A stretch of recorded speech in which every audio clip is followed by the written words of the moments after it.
Well, hello everybody, and welcome back to another Living with a Toy Collector. And today I have another Disney theme video, and this time it's gonna be Wreck-It Ralph. I'm gonna wreck you. I love this movie so much when it came out. But what's really great is that it came out at the heels of Scott Pilgrim versus the World, which is another heavy video game theme movie and manga, which I do have. And Wreck-It Ralph was kind of like Disney's answer for them realizing there is a lot of people that have grown up with video games, and they made a video game themed movie that's more family friendly. So they did a really good job of doing this movie. As far as I'm tracking, there is Wreck-It Ralph, and then there's another one called Wreck-It Ralph Breaks the Internet, but I'll be honest when I tell you, I don't remember seeing that one. If I have, it's probably been a one time and it just flew out of my brain. To be honest, there's so much content coming out anyway. But this are the Toylands that came shortly after the movie. So everything that I'm showing you today is the Toylands that came after the movie, not the later series. And believe it or not, this is probably going to be a two-parter because I do have a Disney Store exclusive Sergeant Cahoon, but they only released 1,000 of them at the Disney stores, and they were literally only sold at the Disney store. So we'll go ahead and talk about that in another video. I do need to dig her out and carefully display her to you, but it will not be in this video. So this one, we're only going to talk about the other figures today. So let's get going. Alright, so as we all remember, Wreck-It Ralph came around 2012, and it literally came out like a bat out of hell. It was extremely popular. To be honest, it was a pretty solid movie. Like I said, my favorite character for the whole series is Sergeant Cahoon. I literally went out of my way to make sure I had that exclusive doll. I did not want a repeat of the Iron Giant. Where it came out, I really wanted it, and unfortunately, it was only sold at the Warner Brothers store, and unfortunately, I missed out on that opportunity. And then later on, it became way beyond my price range, where I never got a hold of the Iron Giant. But anyway, so Wreck-It Ralph did great. Long story short, you have a guy that's portrayed as a bad guy, and then he meets this little girl who is a racer in another game. So you have Fix-It Felix, which is the good guy, then he's the bad guy in that game. And then they go on this their own little adventure. It's really good. If you have Disney Plus, I will highly suggest to watch it. Every time I watch it, I enjoy the crap out of it. It's just, it has a lot of game references. And even for the release, for the movie release versus the DVD release, they actually went back and they added even more characters to the terminal, which wasn't there when you first saw it in the theater. So it's just fun little nuggets about this series. And they did just a great job. Now, there are, again, several versions of the toys. I only have 4 out of the series. And as you can see, these are very easy to find. They're not, there's nothing that's too crazy. The most of what you're going to find now is the one from the Ralph Breaks the Internet, which is like a later short or a later movie. Like I said, I have to look into it because I just vaguely remember it. I mostly remember the movie. But you also have the individual, they kind of try to do like a boy-girl toy line where you have Fix-It Felix and Wreck-It Ralph being for the boys. And then they had the little Sugar Rush racers as like the girl line.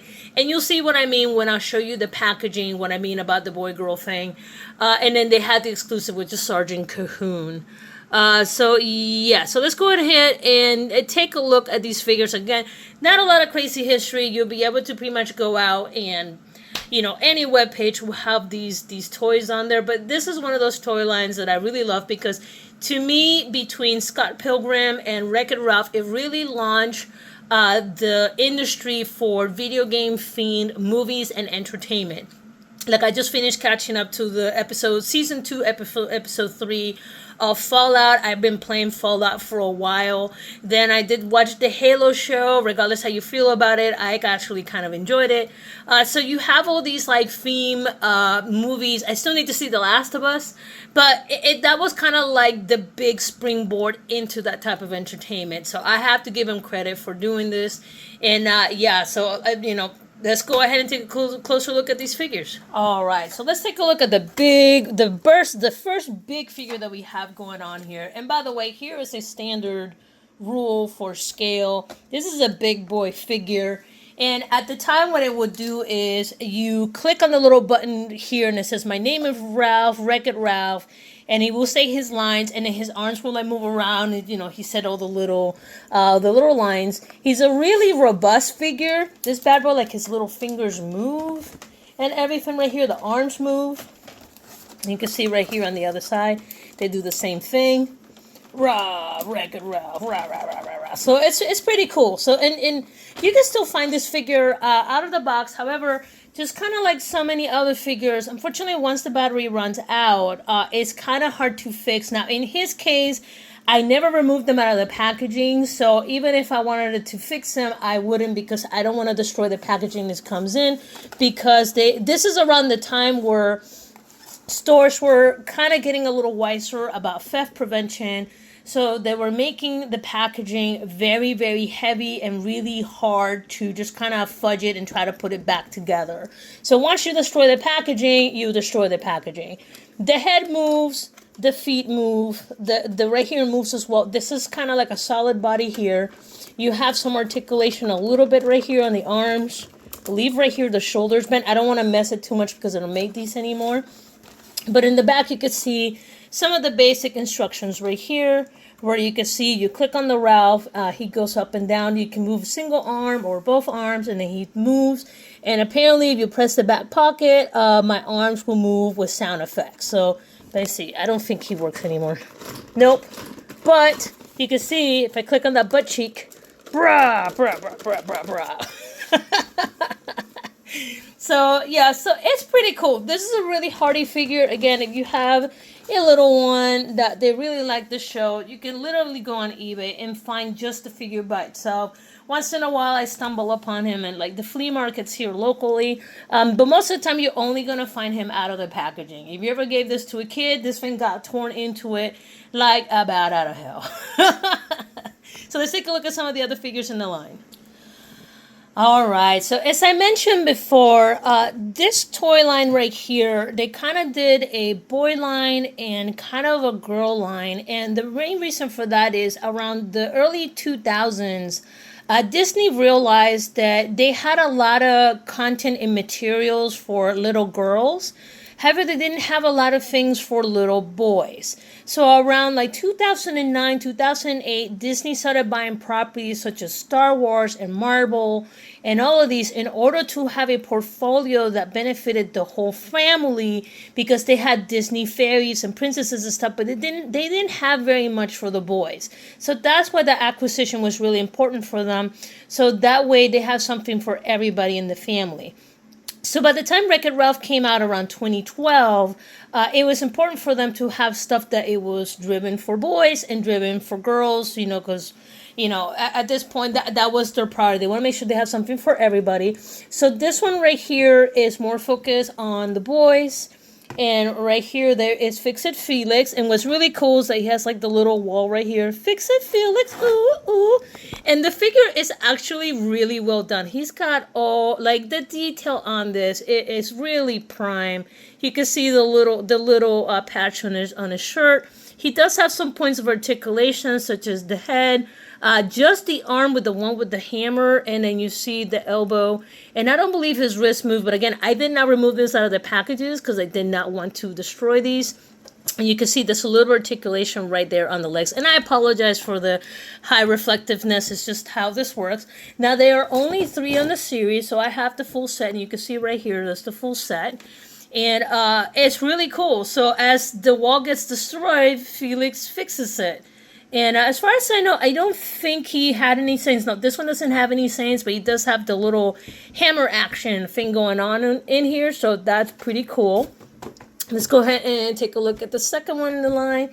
Here is Ralph. And again, this is Ralph at the beginning where, I'm Ralph, I'm going to wreck it. He's solid body in the center. You can see there's elbow and a shoulder articulation, but not in the hands.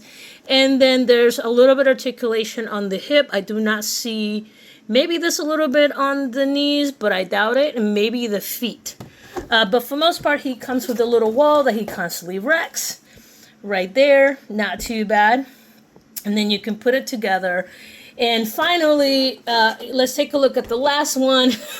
This is my favorite. It's kind of like a Call of Duty knockoff that they made for the movie, and he gets the armor because if you watch the movie, is pretty much how it went down. So they made kind of like an armor version of him. He even has a little medallion and everything. It's pretty cool. But dude, like this is like Halo straight up or Call of Duty. Mostly Halo. It mostly reminded me of Halo and they had the little metal things. But it's a combination of both of them. He's a pretty robust figure. I like how they even went out and got him the big, ginormous gun. Because if you play a lot of these games, you have a character that looks like it's like a buck 20 and the gun is like 5 times their size. So I thought that was great. And it did some pretty good job with the detail on the face and all that stuff and the little hero medal. So all in all, this is probably one of my favorite out of the line of the 3. I will say though, it's kind of like, even for me, it's been hard trying to keeping the box intact. Fortunately, there's little minor damage here and there, but that is to happen. You know, after a while, you can store these as best as you can. Unless they're in plastic boxes, it's pretty hard. But they're still holding on the card pretty good. And like I said, I'm going to keep trying to protect these as best as I can as the years come by. But yeah, I think this is really cool. So let's go ahead and take a look at their quote-unquote girl line. Alright, so let's take a look at their quote-unquote girl line, and right off the bat you could tell that the cards are a little different. Here is more of the boy-friendly line where they use the reddish color and blacks, versus the girlish type toy line, they use softer colors such as pinks and like a minty blue because it's mostly reflecting Penelope Van Schreet's color scheme, which hers kind of like a minty with a pink, which is technically a complementary color, but with a softer tone palette. Okay, so right here you can see these are just the individual figures. Now, what I really like about this is that it has the energy of Strawberry Shortcake or Rainbow Bright, if anybody remembers Rainbow Bright from like the 80s and 90s, except that there's little racer characters, so that way they made them nice and edgy. So here you have, you know, the main protagonist, and then you have the 2 antagonists in the movie, which they're not really mean, they're just, you know, mean girls. They're just gossipy girls, and they just kind of treat her like an outcast. And then later on, spoiler, they find out she was the princess of the kingdom because something happened, blah, blah, blah, blah, blah. So right here in the figure, there are 3 figures of this size. I believe these are the 3. Let me see. Let me check my ruler here. They're not quite 3 1/4 inch. They're just around 5 inch. Yeah, these are about 5 inch figures for these. Yeah, they're not your standard sizes. And then later on, they did make the racing cars. Now, I'll be honest when I tell you, I don't remember if I picked up the racers. I'm going to assume I didn't. But I remember holding this figure in particular in my hand. And it looked just as good as the movie did. They just did a really good job with these figures. The coloring, the quality, down to the little details on their dresses. They just did a really good job with these little figures right here. But these are pretty much just standalone. They're just like, hey, here's the character, you know, whichever your favorite character is, you can watch it with the movie.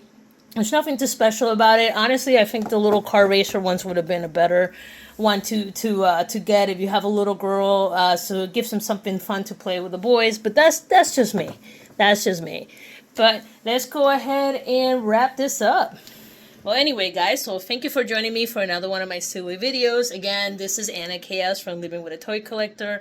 This is literally my favorite figure. This one doesn't ever get old. If I get rid of the rest of them, this is probably one that I'm going to keep next to the Sergeant Cahoon. Mostly because, as you guys know, I do have a gaming channel that I am working on. I started with Twitch and I migrated into YouTube because Twitch got stupid. But I play a lot of like shoot 'em up games. I don't play Call of Duty, but I've played like Battlefield. I currently play a lot of Helldivers.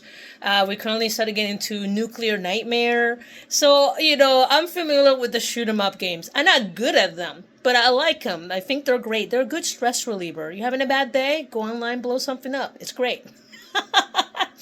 But anyway, guys, but I appreciate you guys. And again, there will be a part 2 to this video, mostly because I said there is a Sergeant Cahoon.